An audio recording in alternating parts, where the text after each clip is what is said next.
En aquel tiempo, al llegar a la región de Cesarea de Filipo, Jesús preguntó a sus discípulos: ¿Quién dice la gente que soy yo?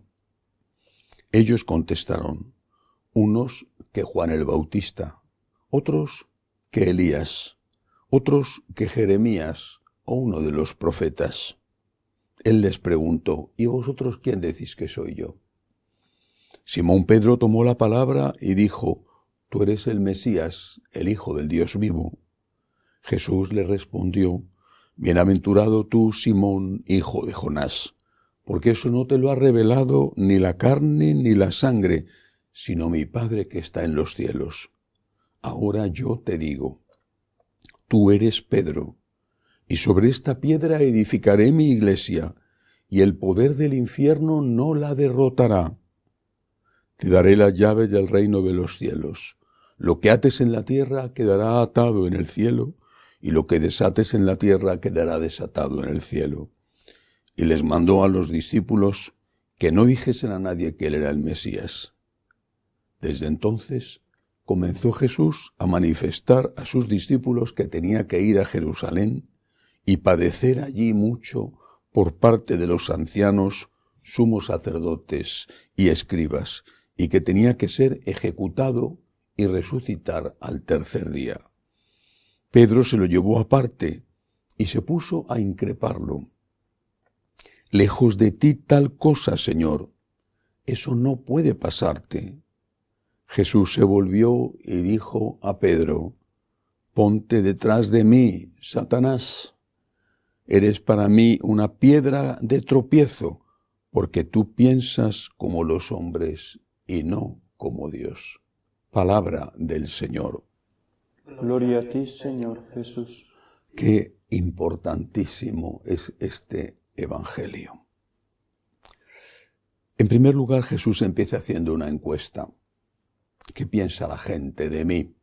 Y dicen una cosa, dicen otra. No dicen, los discípulos por lo menos no dicen nada malo. Bueno, no dicen que han dicho algo malo de Jesús. Pero luego les pregunta a ellos: bueno, ya, ahora la gente dice esto, lo otro, pero ¿y vosotros qué decís de mí? Y Pedro, haciéndose el portavoz, confiesa, quizá no de una forma súper clara como ocurrirá después de la resurrección, pero confiesa ya la divinidad de Jesús. Y le dice al Señor: tú eres el Mesías, el Hijo del Dios vivo. El concepto de Hijo de Dios se aplicaba en el Antiguo Testamento de forma excepcional, por ejemplo, a los reyes, pero es distinto. Ya está Pedro anunciando la fe en la divinidad de Cristo. Es por esta fe en la divinidad de Cristo que Jesús le nombra el primero de los apóstoles y le dice: tú eres Pedro, sobre esta piedra edificaré mi iglesia, el poder del infierno no la derrotará. Lo que ates en la tierra quedará atado en el cielo. Es decir, toda la primacía de Pedro y de sus sucesores, los papas, está basada en la confesión de la divinidad de Cristo. Eso es lo que hace de Pedro el vicario de Cristo. Sin esa confesión de la divinidad de Cristo, no habría existido, en Pedro por lo menos, quizá lo hubiera designado a Santiago, a Juan, a cualquiera de los otros, no hubiera existido la primacía. Por lo tanto, lo primero y esencial que el Señor le va a confiar a Pedro es que defienda y que confirme en la fe a los otros, en la fe de que Él es Dios. ¿Qué significa que Cristo es Dios? Una vez más hay que decirlo. Significa no solamente algo concerniente a su naturaleza, sino también a su enseñanza. Si Cristo es Dios, su enseñanza es enseñanza de Dios.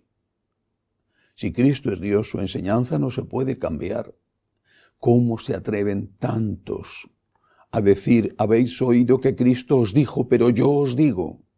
¿Y cómo se atreven a hacerlo en los templos, en las iglesias católicas? Que se hagan protestantes, lo han hecho así desde sus orígenes, pero la Iglesia católica siempre ha dicho: Cristo es Dios, Las enseñanzas de Cristo son las enseñanzas de Dios y no se pueden cambiar. Modificar las enseñanzas de Cristo significa negar su divinidad. Y aquel que niega su divinidad ha dejado de ser no solo católico, sino incluso cristiano. El Papa es el primer garante, el primero, el que tiene la primera y máxima obligación de confesar la divinidad de Cristo y por lo tanto de defender, incluso si hiciera falta con su vida, de defender la integridad del mensaje. Eso han hecho tantos papas de la historia que han muerto mártires. Y luego viene una cosa extraña. Movido por el amor, sin duda que movido por el amor, San Pedro le dice a Jesús que no tiene que ir a Jerusalén a morir crucificado. El Señor ha dicho que va a morir crucificado y después va a resucitar, pero San Pedro se ha quedado en esa idea de que va a morir crucificado. Movido por el amor, no había otro motivo. Le dice, eso no puede pasarte, de ninguna manera. Está actuando por amor, no está actuando por egoísmo, por cualquier otro motivo, está actuando por amor.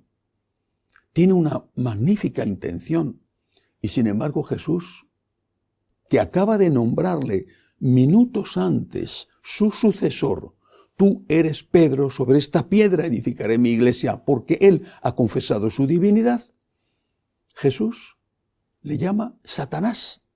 Apártate de mí, Satanás, que me haces tropezar. A Pedro le llama Satanás. Al Pedro que acaba de nombrar su sucesor le llama Satanás. ¿Por qué? Lo dice el propio Cristo.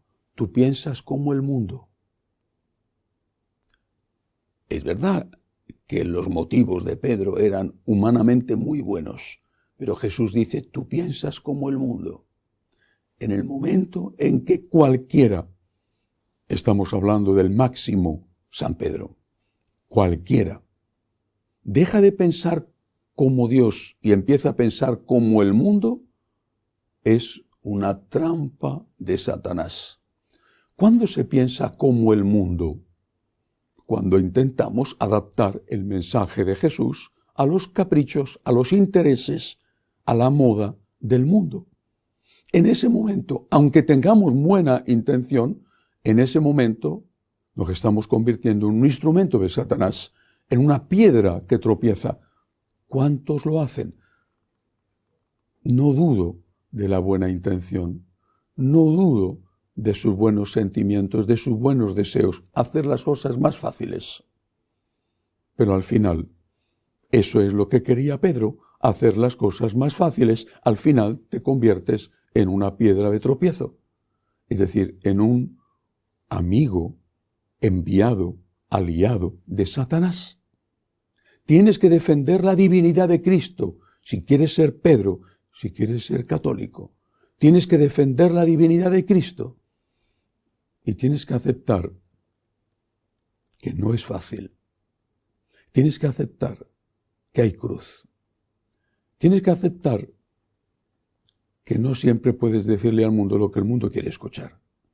Y que habrá cosas en las que podrás aliviar cualquier problema que haya ahí. Y tendrás que hacerlo, no poner cargas insoportables. Pero que al final hay que abrazar la cruz. Y lo que hay que hacer no es que desaparezca la cruz, sino pedir la fuerza que necesitamos para llevar la cruz. Está tan claro como eso. Y lo ha dicho el Señor muchas veces. El que quiera ser mi discípulo, que cargue con su cruz de cada día. Pero esto ha sido eliminado. El que quiera ser mi discípulo, dicen, que haga lo que el mundo quiere. Apártate de mí, Satanás, porque tú me haces tropezar. Pidamos al Señor que nos dé la fuerza para llevar la cruz de cada día, que nos levante con su misericordia si caemos, que no nos permita ni engañarnos ni engañar. Que así sea.